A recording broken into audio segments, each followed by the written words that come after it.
මම දුමින්ද නාගම ප්‍රචාරක ලේකම් පෙරටුගාමී සමාජවාදී පක්ෂය. මේ වෙනකොට නිර්මාණය වෙලා තියෙන ඛනිජ තෙල් අර්බුදය සම්බන්ධයෙන්ුත් ඒ වගේම ඒ ඛනිජ තෙල් අර්බුදයේ ගමන් කරමින් තියෙන ඊටාම බරපතල අනතුරක් දිශාව පිළිබඳව අවධානය යොමු කරන් තමයි අපි මේ අදහස් දැක්වීම කරන්නේ. විශේෂයෙන්ම මේ මොහොතේ විශාල ඛනිජ තෙල් අර්බුදයක් සාමාන්‍ය ජනතාවට තෙල් හිඟයක් ඇති වෙලා තියෙනවා. මේ තෙල් හිඟේ විසින් සාමාන්‍ය ජනතාව තුළ විශාල පීඩන නිර්මාණලා තියෙනවා. මේ තෙල් හිඟයට හේතු විදියට ආණ්ඩුව ඉදිරිපත් කරන්නේ ඇමතිවරු ඉදිරිපත් කරන්නේ ඩොලර් අර්බුදය ඩොලර් හිඟයට ගත්ත උපක්‍රමික ක්‍රියාමාර්ගයක් විදිහට තමයි තෙල් පිරිපහදුව වැඩ කටයුතු తాවකාලිකව නතර කිරීම පෙන්ලා දෙන්නේ. නමුත් මේ තෙල් පිරිපහදුව తాවකාලිකව නතර කිරීමත් ඒ වගේම මේ වෙනකොට ඛනිජ තෙල් ක්ෂේත්‍රයට ඉදිරිපත් වෙලා තියෙන අනිකුත් යෝජනා දිහා බැලුවාම බරපතල සැකයක් මතු කරනවා මේ පිරිපහදු කටයුතු නතර කිරීම පිළිබඳව. ඒකට හේතුව මේ ආණ්ඩුව මේ වෙනකොට ඉදිරිපත් කළ තියෙනවා ලංකාවේ 1961 ඉදිරිපත් කරපු අංක 12 දරන ඛනිජ තෙල් නීතිගත සංස්ථාව පිහිටවුණකට ගෙන ආපු ඛනිජ තෙල් පනත සංශෝධනය කිරීම සඳහා සංශෝධන පනත් කෙටුම්පතක්. මේ සංශෝධන පනත් කෙටුම්පතේ හරාත්මක අවශ්‍යතාවය තමයි ඛනිජ තෙල් සංස්ථාව සතු තියෙන ඛනිජ තෙල් ආනයනය කිරීමේ, ඒ වගේම විදා හැරීමේ, අපනයනය කිරීමේ, පිරිපහදු කිරීමේ, රඳවා තබා ගැනීමේ මේ සියලුම කටයුතු සඳහා තියෙන ඒකාධිකාරිය අවසන් කිරීම තමයි මේ පනතේ තියෙන උමනාව. ඒ ඒකාධිකාරිය අවසන් කිරීම හරහා ලංකාවේ විවිධ සමාගම් වලට, විදේශී සමාගම් වලට ලංකාවේ ඛනිජ තෙල් වෙළඳපොළ විවෘත කිරීම තවදුරටත් ලිබරල් කරණයට ඛනිජ තෙල් වෙළඳපොළ ලක් කිරීම. මේක තමයි අපි ඉස්සරහට තියෙන මේ ඉදිරි කාල පරිච්ඡේදයේ ඛනිජ තෙල් ක්ෂේත්‍රයේ බලශක්ති ක්ෂේත්‍රය ඉදිරිපිට තියෙන බරපතලම අභියෝගය. දැන් ඒකත් එක්ක ගැට ගැහිලා තමයි ඊතුරු ක්‍රියාවලිය මේනොට ක්‍රියාත්මක වෙන්නේ. ඇමතිවරයාම ඉදිරිපත් කරන මේ ඩොලර් හිඟයට ආණ්ඩුව දැන් පහුගිය මාසෙ සිට ඉන්දියාවත් එක්ක සාකච්ඡා කරමින් ඉන්නවා ඩොලර් මිලියන 500ක ණයක් ලබා ගන්න මේ තෙල් ආනයනය කිරීම සඳහා. ඒක සමහර ඩොලර් මිලියන 500ක් වෙන්නත් පුළුවන්, නැත්නම් ලබන වසර සඳහා තෙල් ආනයනය කිරීම සඳහා ලබා ගන්න ණයක් වෙන්නත් පුළුවන්. මේ ආනයනය සඳහා තෙල් ආනයනය සඳහා මේ ලබා ගන්න ණය සඳහා ඉන්දියාව මේ වෙනකොට කොන්දේසි ඉදිරිපත් කරලා තියෙනවා. ඒ කොන්දේසි වලට අනුව මේ වෙනකොටත් ප්‍රශ්නගත වෙලා තියෙන විශේෂයෙන්ම ත්‍රිකුණාමල තෙල් ටැංකි පිළිබඳ ප්‍රශ්නය. මේ තෙල් ටැංකි පිළිබඳ ප්‍රශ්නය මුල් කරගෙන ඊටාම බරපතල රටට ඊටාම අවාසිදායක යෝජනා ගණනාවක් ඉදිරිපත් වෙලා තියෙනවා. මේ තෙල් ටැංකි සම්බන්ධ ඉතිහාසය සැලකුවොත් එහෙම මේ තෙල් ටැංකි සම්බන්ධයෙන් අපි ඉන්දියාවට මෙතරම් බරපතල විදිහක උගුලක හිර කෙරුණේ 1987 අත්සන් කරපු ඉන්දු ලංකා ගිවිසුම හරහා. මේ ඉන්දු ලංකා ගිවිසුමේ තමයි කෙලින්ම මේ තෙල් ටැංකි සම්බන්ධ කිසිදු රටක් සමග කටයුතු කරන්න බෑ. ඒ සඳහා තියෙන අවහිර කිරීම කරලා ගිවිසුම අත්සන් ඒ ගිවිසුමටම ගැලපෙන විදිහට ඊළඟට 2003 රනිල් වික්‍රමසිංහ පාලනය අවුරුදු 35කට මේ තෙල් ටැංක් වලින් 15ක් බදු දීම සඳහා ඉන්දියානු ඔයිල් සමාගමට ඉන්දියානු තෙල් සමාගමට බදු දීම සඳහා එකඟතාවය පළ කරනවා. ඒ සම්බන්ධ ගිවිසුමක් අත්සන් කරනවා. දැන් ඒ ගිවිසුම අත්සන් කළා සැලකිය යුතු කාලයක් ගෙවුනට පස්සේ නැවත උත්සාහ කරනවා මේ ඉතුරු තෙල් ටැංකි ටික ලංකාවේ ලංකා තෙල් සමාගම නැත්නම් කණි තෙල් සමාගමට කණි තෙල් සංස්ථාවට පාවිච්චි කිරීම සඳහා ලබා ගැනීමේ උත්සාහයක් කරනවා. ඒ උත්සාහයට සම්පූර්ණ බාධා කිරීම සිද්ධ වුණා දිගින් දිගටම. ඊට පස්සේ නැවත යෝජනාවක් ආවා මේ තෙල් ටැංකි වලින් 15ක් කණි තෙල් සංස්ථාවටත් ඉතුරු තෙල් ටැංකි ටික කණි තෙල් සංස්ථාව සහ ඉන්දියානු තෙල් සමාගම ඒකාබද්ධලා හදන සමාගමකටත් එහි වැඩි කොටස් සහිත ඉන්දියානු තෙල් සමාගමට ලබා දෙන්නේ. දැන් මේක තමයි පහුගිය කාලේ සාකච්ඡාවෙන් තිබුණේ. මේ යෝජනාව තමයි නැවත ඉස්සරහට එමින් තියෙන්නේ. මේ යෝජනාව මෙලෙස සාකච්ඡාවට ලක් වෙමින් තියෙන අතරතුර ඒ කියන්නේ ලංකාවට අයිතිව තිබෙන මේ තෙල් ටැංකි 99 දැහැ ගැනීම සඳහා පූර්වයෙන් අත්සන් කරපු ගිවිසුම් ගණනාවකුත් ඒ වගේ මේ මොහොතේ කරන රාජ්‍යතාන්ත්‍රික බලපෑමත් කරමින් ඉන්න අතරතුර දැන් මේ අලුතෙන් ගන්න ණය මුදලට කොන්දේසියක් විදියට ඉන්දියාව පනවන්න ලෑස්ති වෙනවා. ත්‍රිකුණාමල කලාපයේ සම්පූර්ණ තෙල් සඳහා වන අලෙවි තෙල් ගොඩ බෑම තෙල් නැව් තෙල් අලවිය මේ සියලුම ආකාරයේ ක්‍රියාවලිය වලට අදාළව ඒකාධිකාරිය තෙල් සංස්ථාවෙන් ඉවත් කරලා ඒකේ සම්පූර්ණ අධිකාරිය මේ ඉන්දියානු තෙල් සමාගමට ලබා ගැනීමේ එකඟතාවයක්. නැත්නම් ඒකේ අයිති හිමිකාරීත්වය ඉන්දියානු තෙල් සමාගමට ලබා ගන්න මේක ඊටාම බරපතල අනතුරක්. ඒකට හේතුව දැන් මෙවැනිම ආකාරයේ ගිවිසුමක් හම්බන්තොට අත්සන් කරලා තියෙනවා. හම්බන්තොට වරාය විකිණීම සඳහා පහුගිය ආණ්ඩුව අත්සන් කරන ලද ගිවිසුමෙන් පස්සේ ඒ එකඟතාවලට අනුව හම්බන්තොට වරාය සිට කිලෝමීටර් 100ක් දෙපැත්තට කිසිම ආකාරයකින් තෙල් අලෙවි කිරීමේ නැත්නම් තෙල් සම්බන්ධයෙන් කිසිම ආකාරයක ව්‍යාපාරික කටයුත්තක නිරත වීමට ලංකාවේ ඛනිජ තෙල් සංස්ථාවට අයිතියක් බලයක් නැහැ. ඒ බලය අත්හිටවල තියෙන නිසා දැන් පැහැදිලිවම හම්බන්තොට වරාය මේ වසරේ චීන සමාගම් ආරම්භ කරා නැවතිල් ලබා දීම සඳහා. දැන් ඔවුන් කියලා තියෙනවා මේක ඉතා විශාල ආදායමක් උපයන්න පුළුවන් මාර්ගයක් කියලා. මොකද මේ විශාල මුහුදු තීරයක් මැද තමයි ලංකාව පිහිටලා තියෙන්නේ. මුහුදු ගමන මාර්ගයක් මැද. ඒ වාසී දැන් පාවිච්චි කර හදන ඔවුන් ඒ නිසා ඒ දොරටුවත් ලංකාවට ආදායමක් ලැබිය හැකි ඒ දොරටුවත් සම්පූර්ණයෙන් අවහිර වෙලා තියෙනවා. ඛනිජ තෙල් සංස්ථාවට ඒකත් අවහිර කරලා තියෙනවා. ඒ නිසා මේ සියල්ල අහිමි කරමින් තමයි අද මේ රටේ අර්බුදය විසඳනවා කියලා කියන මේ අර්බුදයට උත්තර හොයනවා කියලා කියන ඇමතිවරු මේ ඇමති මණ්ඩලයේ කටයුතු කරමින් තියෙන. ඉතින් මේක තමයි මුළු ඉතිහාසය තිස්සේ මේ ඛනිජ තෙල් සංස්ථාවට සිද්ධ වුණේ.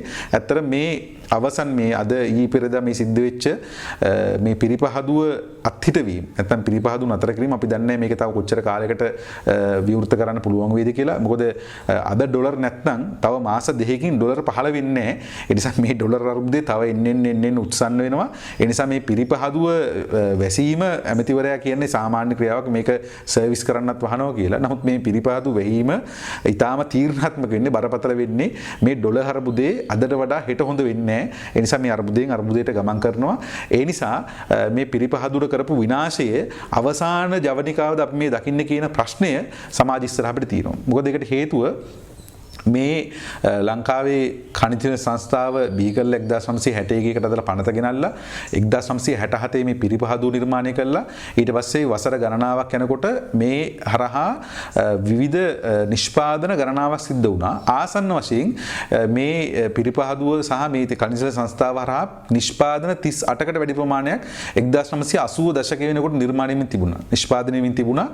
ඒ සියල්ල එකින් එක මේ ගෙනාපු 77න් පස්සේ ගෙනාපු නව ලිබරල් ආර්ථික වැඩපිළිවෙල යටතේ ආර්ථික මොඩල් යටතේ මේ විවිධ ආකාර හේතු ඉදිරිපත් කරමින් මේ ආකාරයේම හේතු ඉදිරිපත් කරමින් එකිනෙක විකුණුවා. අපි දන්නවා LP ගෑස් තිබුණේ අයිතිය ඛනිජ තෙල් සංස්ථාවට. LP ගෑස් එක විකුණුවා ෂෙල් සමාගමකට. එදා ඒ ඉදිරිපත් කරපු හේතුවත් මේ ආයතනයේ පාඩු ලබනවා නැත්නම් මේ ආයතනයේ මේ පෞද්ගලීකරණය තමයි මාවත කියන එක. ඊළඟට නැවිතෙල් අංශයේ මේක විශාල ලාභයක් ලැබීම තිබුණා. ඒක විකුණුවා ජෝන් කීල්ස් එකට. ඊළඟට ලිහිසි තෙල් විකුණුවා කැල්ටෙක්ස් එකට. දියර තාර සහ ඝන තාර සම්බන්ධයෙන් තිබිච්ච ඒවා වෙනත් පෞද්ගලික සමාගම් වලට විකුණුවා. ඒ වගේම තෙල් පිරිපහදු තෙල් පෙරවුම් මල් වලින් තුනෙන් එකක් IOC සමාගමට විකුණුවා. ඊළඟට CPSTL සමාගම නිර්මාණය කළා කොටස් වලින් තුනෙන් එකක් නැවත IOC එකට විකුණුවා. ඒ වගේම නයිලෝන් 6 කියන නිෂ්පාදනය මේක කොරියානු සමාගමට විකුණුවා. ඊට පස්සේ යුරෝප මේ ඒ වෙනකොට නිෂ්පාදනය කරන තියෙන යූරියා පොහොර සමාගම කෑලි වලට කඩලා යකඩ වලට ඩුබායි සමාගමකට විකුණුවා. දැන් අපි අද මේනකොට යූරියා සම්බන්ධ ප්‍රශ්නයකට මුහුණ දීලා තිනවා. මේ ඛනිජ තෙල් සංස්ථාවට කරපු අපරාධය මේ තිබිච්ච ආණ්ඩු හැම එකකින් කරපු අපරාධය ඊටාම අපූර්ව පැතිකඩක් මේ රටේ නව ලිබරල් ආර්ථික ප්‍රතිපත්ති තේරුම් ගන්න. මේ සමහරු දැන් මේ ප්‍රශ්නේ සීමා කරන්න හදනවා මේ ඩොලර් ප්‍රශ්නේ ආවේ මේ කොරෝනා නිසා කියලා. කොරෝනා නිසා ආ ප්‍රශ්නයක් තමයි මේ ඛනිජ සංස්ථාව කරපිට වැටලා තියෙන්නේ. නෑ මේ ඛනිජ තෙල් සංස්ථාව 1980 දශකයෙන් පස්සේ ක්‍රමානුකූලව විකිණීමේ කඩාවැටීමේ සහ ප්‍රතිසංස්කරණය නොකර සිටීමේ ඉරණමකට ලක් කරා. අද වෙනකොටත් නැව් මේ ඛනිජ සංස්ථාවට ඛනිජ තෙල් බොර තෙල් අරගෙන එන ඒ නල පද්ධතිය ප්‍රතිසංස්කරණයක නොකරපු නිසා ඒක සඳහා අවශ්‍ය කටයුතු නොකරපු නිසා විශාල වියදමක් යනවා නැව් වලට. නැව් නතර කරලා තියන විශාල වියදමක් යනවා. විශාල රක්ෂණ වියදමක් යනවා. මොකද ඒකට හේතුව අදාළ පීඩනයෙන් යුතුව මේ ගබඩා වලට තෙල් පොම්ප කරන්න හැකියාවක් නැහැ.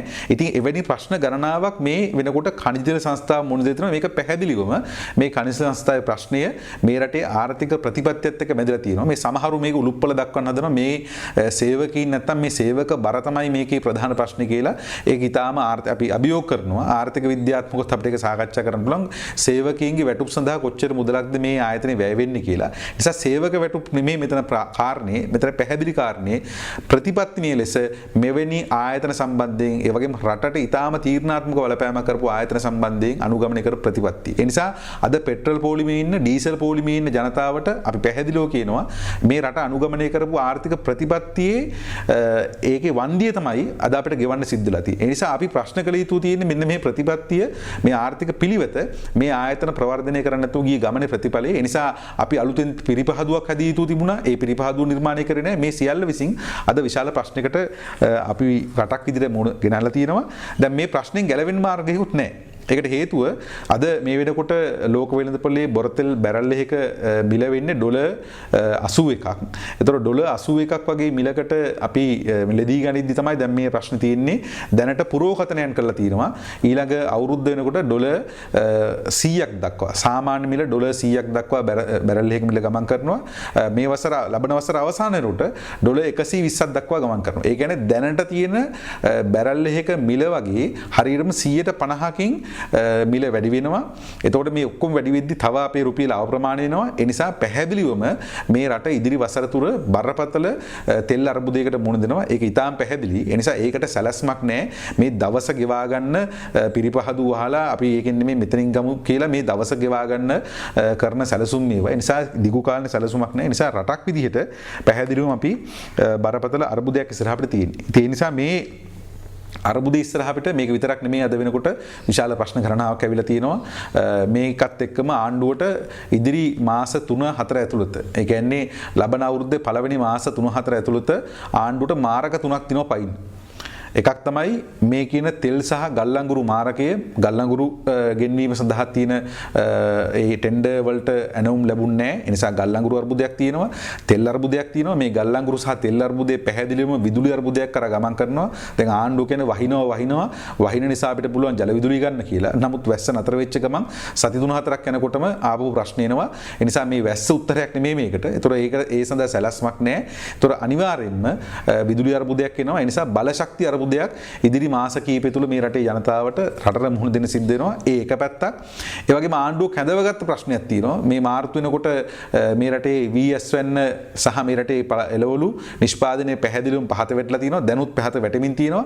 නිසා පැහැදිලිවම සාගතයකට රට ගමන් කිරීමේ දිශාවකට තමයි මේ රට ගමන් කරමින් තියෙන්නේ. ඒ නිසා හාල් මිල මේ තියෙන වගේ තව දෙගුණකින් වැඩි වෙන්න පුළුවන්. ඒ සියල්ල ඉස්සරහට රටේ ජනතාවට සාගතයකට මුහුණ දෙන්න සිද්ධ වෙනවා. ඒ අර්බුද එනවා මාර්තු වෙනකොට. ඒ වගේම මේ සියලු ප්‍රශ්නත් එක්ක ණය වාරික ගෙවා ගැනීම පිළිබඳ ප්‍රශ්නේ මාර්තු වෙනකොට ගෙවන්න නියමිතව තියෙනවා ඩොලර් බිලියන 2ක ණය වාරිකයක් සහ වැඳුකර ඒ ණය වාරිකයක් ගෙවන්න තියෙනවා. මේ ඩොලර් බිලියන 2ක ණය වාරික ගෙවා ගැනීම සඳහා ආණ්ඩුවට ඩොලර් තියෙනවද? ඩොලර් හොයාගන්නේ කොහෙන්ද කියන ප්‍රශ්න තියෙනවා. නිසා මේ සියලු ප්‍රශ්නත් එක්ක ඊටාම තීරණාත්මක තැනක තියෙන්නේ රටේ ආර්ථිකය සහ රටේ ජනතාව ඊටාම බරපතල පීඩනයකට. ඒ නිසා මේක තත්ත්වයේ හොඳ වෙන්නේ නැහැ. එන්න තවත් බරපතල වෙනවා. ඉතින් මේ පීඩනය ජනතාව මත පටවන එකත් ඒ වගේම මේ කිසිම සැලැස්මක් නැතුව මෙවැනි මහා අර්බුදයකට මුහුණ දෙන එකත් නැති අර්බුද කැඳවගත් එකට විශේෂයෙන්ම මේ පොහොර සහ ඒ සම්බන්ධයෙන් මේ ගත්ත හදිසි තීරණය විසින් නැති අර්බුදයක් කැඳව ගැනීම විසිනුත් අපි විශාල අනතුරක් ඉස්සරහට ඒ නිසා අපි ජනතාව ඉල්ලා හිටනවා දැන් මේකට අනේ අපොයි කියන්නේ නැතුව නැත්තම් මේකට මේ කොරෝනා තමයි මේකට හේතුනේ කියලා එතනට තල්ලු වෙන්නේ නැතුව මේ ප්‍රතිපත්තිමේ ප්‍රශ්නේ මේ රට පාලනය කරපු නිවෘත ආර්ථික නව ලිබරල් ප්‍රතිපත්තිය විසින් කැඳවු ප්‍රශ්නේ දිහා දකින්න ඒකට හොඳම කදිම උදාහරණයක් තමයි ඛනිජ සංස්ථාවට මේ කරපු විනාශය. You're watching the Life Traveller channel.